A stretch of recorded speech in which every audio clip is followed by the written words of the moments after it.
Hi, my name is Carla, and I'd like to tell you about the creepiest experience of my life.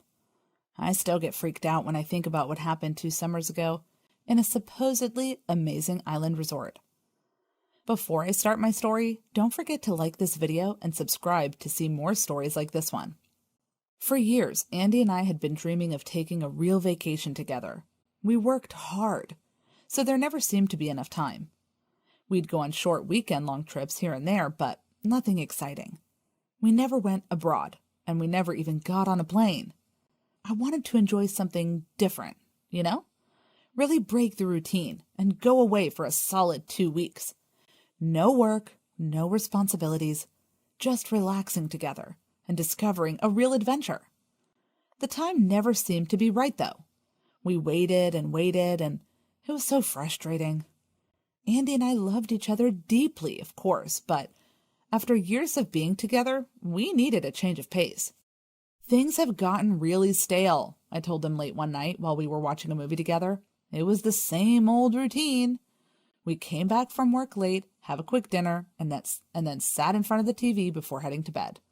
Then we'd wake up, take a shower, and begin the whole process all over again.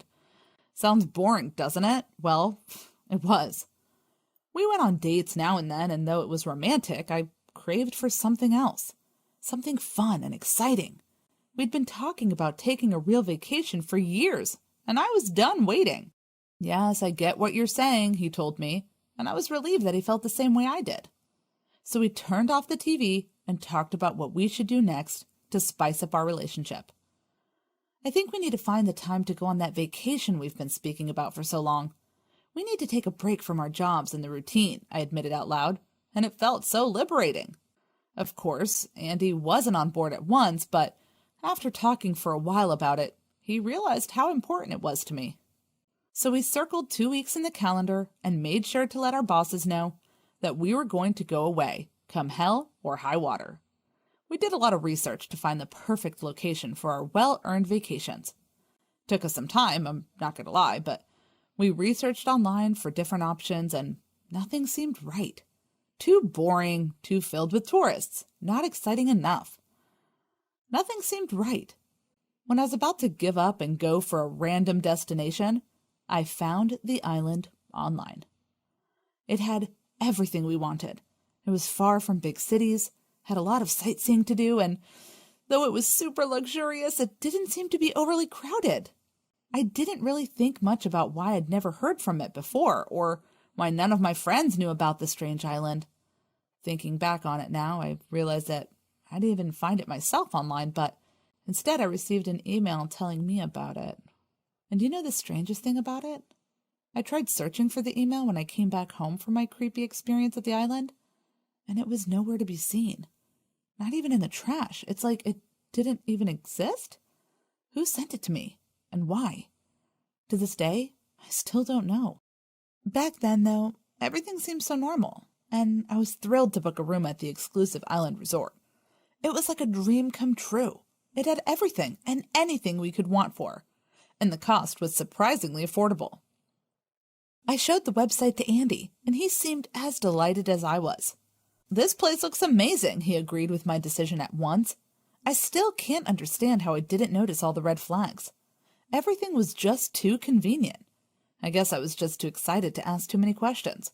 A few days later, we got on the plane feeling so alive. We were holding hands and kissing giddily, as if we'd just started dating or something. This is a great idea, honey, he told me excitedly. It's going to be a wonderful vacation. I can't wait to take a few of those tours they advertised on their website, and the spa sounds like an absolute dream. We could get massages together. He agreed, and we chatted about what we'd do at the island once we arrived for the rest of the flight there. We had to take an hour-long car ride to the nearest port after getting off the plane. Then we finally got on the boat that would take us to the island. That's when things started to get a little weird. Though I was happy about the island being relatively unknown, I wasn't prepared to be the only couple headed over there. I mean, it seemed so amazing. So why wasn't anyone else on the ship that morning? It was summer and the perfect time of the year to enjoy a gorgeous resort by the beach. The ship's captain was an old, leering guy that made me feel so uncomfortable.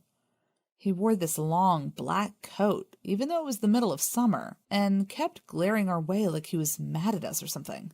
"So, do lots of couples take this trip, or is it more of a family destination?" Andy asked him, trying to make small talk. The strange man stared at us for what seemed like a full minute without saying anything. When he finally spoke, he sounded like a character ripped right off a horror movie. "Visitors rarely head over to the island. I take this long journey alone over and over." We looked at each other so confused, though I wanted to get away from this creepy guy. There was nowhere to go. We were in a small ship, after all, headed for a tropical island. "It's okay, Carla. When we get there, we won't have to see him any longer," he whispered and hugged me, so I felt safe in his arms. The creepy guy, who hadn't even introduced himself, kept staring our way. He mumbled things under his breath, but I couldn't understand what he was saying. Fortunately, we eventually arrived at our destination. I was so relieved to get as far away from the menacing-looking man as I possibly could.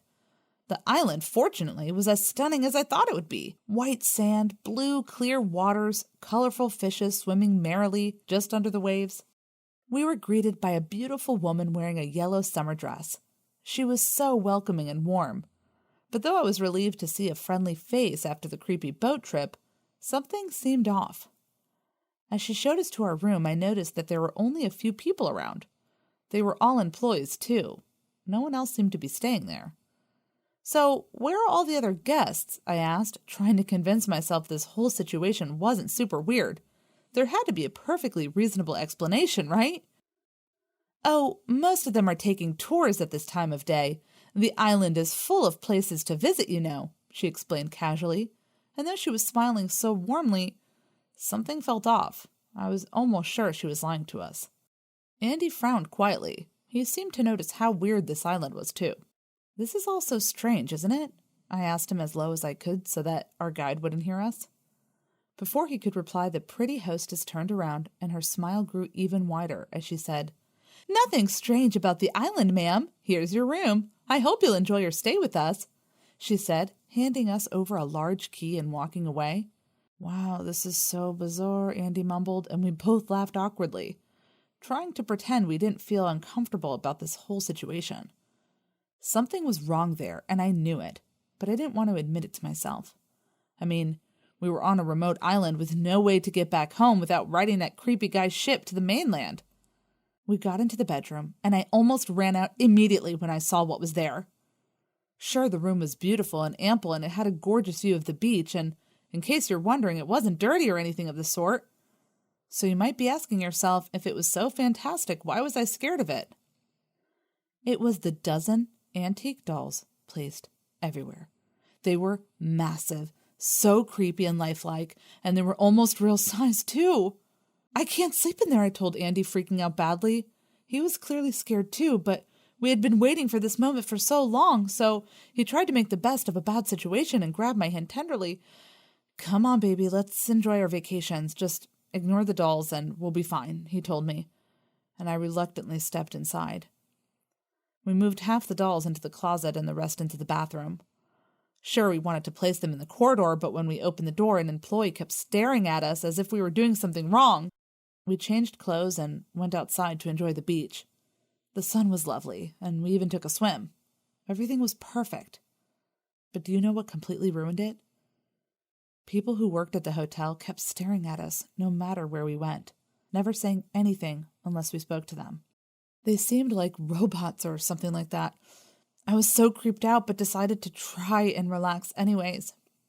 Since the food was so good and the landscape was stunning, it was relatively easy to unwind and enjoy my first vacation with Andy in years. That was until we arrived back at our room that night. I couldn't believe my eyes when I saw all the dolls were back inside the room. 2 of them were in our bed, sitting up and looking so lifelike. I screamed and backed out, refusing to stay in there until Andy dragged out every single one of those horrible, creepy dolls. An employee stared at us the whole time, but he didn't try to stop him. We got back inside and got in bed. I was freaking out and told him I want to get out of this place tomorrow morning. Since we had already paid for the whole 2 weeks, he was reluctant, but I remained adamant. No way was I staying there one more day.